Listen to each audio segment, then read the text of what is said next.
What if the pill you took this morning, the one your doctor prescribed, is the reason you walked into a room and forgot why you were there? In the next 8 minutes, I'm going to show you 5 commonly prescribed medications that researchers have linked to memory problems, cognitive decline, and in some cases, a higher risk of dementia in people over 60. Now, before we go any further, I need to be clear. This is not about scaring you into throwing your pills away. That could be genuinely dangerous. This is about giving you the information to have a smarter conversation with your doctor.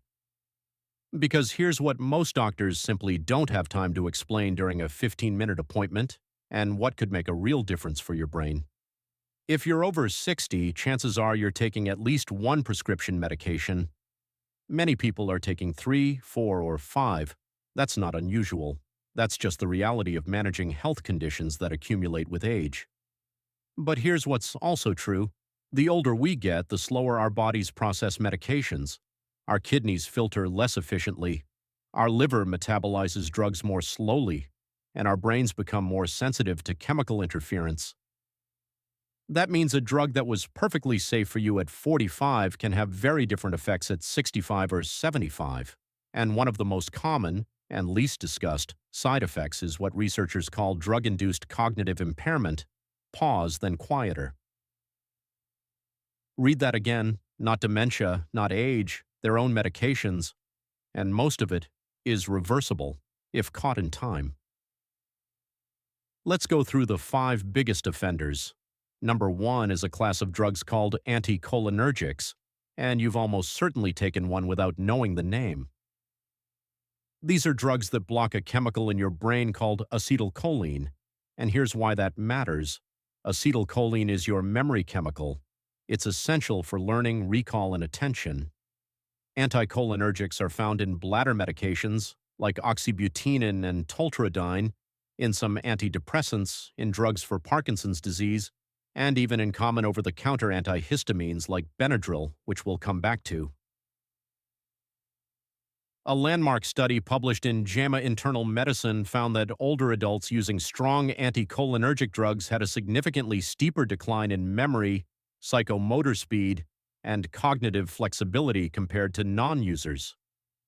Prescribing guidelines from geriatric medicine organizations specifically recommend avoiding most anticholinergics in older adults, especially anyone with existing memory concerns.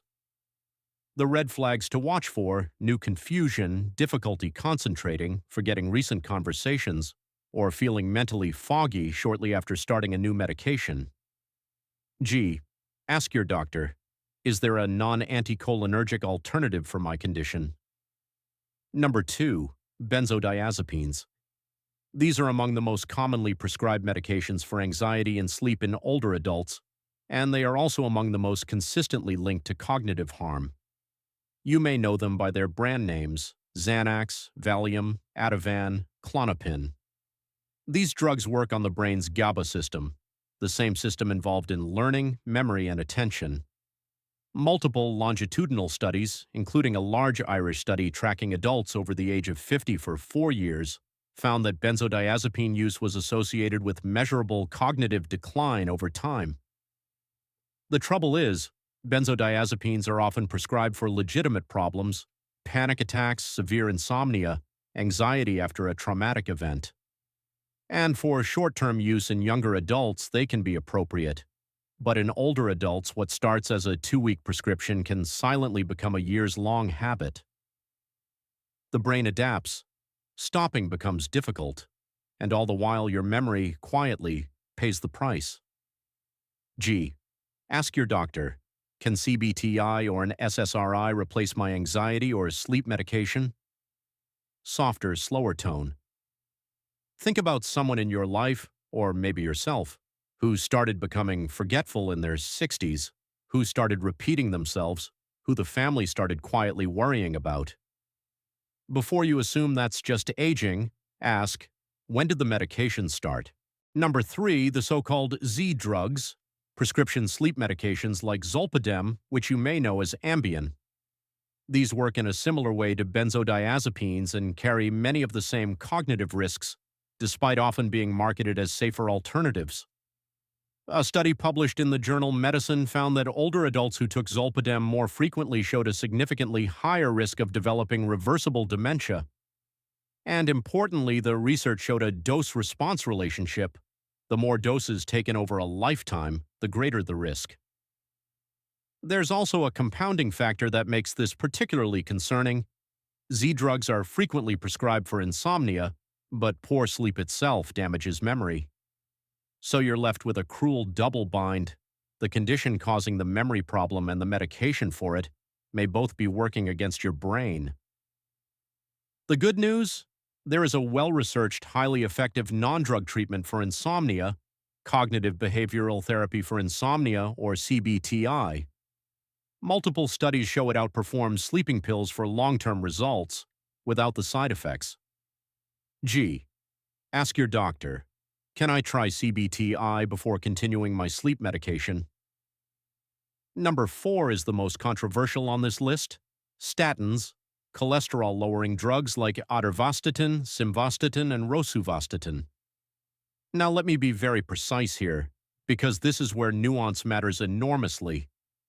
Statins for people at genuine risk of heart disease are among the most evidence-backed medications in existence. They save lives. I am not telling you to stop your statin. But here's what the research does show. Statins seem to mainly affect memory functions. Reversible acute amnesia, sudden memory loss, has been reported frequently in the days to weeks after starting statin therapy. A 2024 comprehensive review in the journal Drug Safety documented that chronic statin use can, in some patients, lead to dementia-like conditions, particularly in those already experiencing mild cognitive impairment. The FDA actually added a memory and cognitive impairment warning to all statin labels back in 2012. Yet this side effect remains under-discussed. If you're over 65 and on a statin, the key question to ask your doctor isn't, should I stop? It's, what is my actual 10-year cardiovascular risk score, and does the cognitive trade-off make sense for me specifically? G. Ask your doctor, what is my 10-year ASCVD risk score? Is this statin dose right for my age? And number 5 is the one that surprises people the most, because it's not a prescription. You can buy it at any drugstore, and millions of older adults take it every night. Diphenhydramine, sold as Benadryl for allergies, and as the sleep aid in almost every over-the-counter PM product you've ever seen, Zizquil, Tylenol PM, Unisom. Diphenhydramine is a powerful anticholinergic. We already covered why that's a problem for your brain. A Harvard study tracking older adults over several years found that cumulative use of strong anticholinergics, including diphenhydramine, was associated with a significantly increased risk of dementia. The risk was strongest with over 10 years of regular use. This is not a medication designed with older adult brains in mind, and yet it's the most accessible, most widely used, and least scrutinized sleep aid on the market. Safe alternatives for mild allergies include second-generation antihistamines like cetirizine, Zyrtec, or loratadine, Claritin. These have far less impact on the brain. G. Swap, Benadryl, Unisom, cetirizine or loratadine for allergies, CBTI for sleep. Here's what most videos like this leave out. It's not just about stopping a medication. For many people, if they stop suddenly, it could be dangerous. Withdrawal from benzodiazepines can cause seizures. Stopping statins abruptly can trigger a cardiovascular event. The goal of everything I've just told you is not a pill bonfire. It's a conversation. A single, informed conversation with your doctor, armed with the right questions. That conversation could change everything.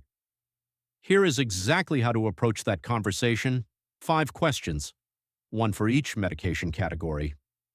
Question 1. Do any of my current medications have anticholinergic effects? If so, is there a non-anticholinergic alternative? Question 2. I've been taking my benzodiazepine for more than 4 weeks. Is there a plan for tapering off, or alternatives like CBTI or sertraline for my symptoms? Question 3. For my sleep medication, can we explore CBTI as a first-line approach before continuing the prescription? Question 4. I'd like to understand my 10-year cardiovascular risk score.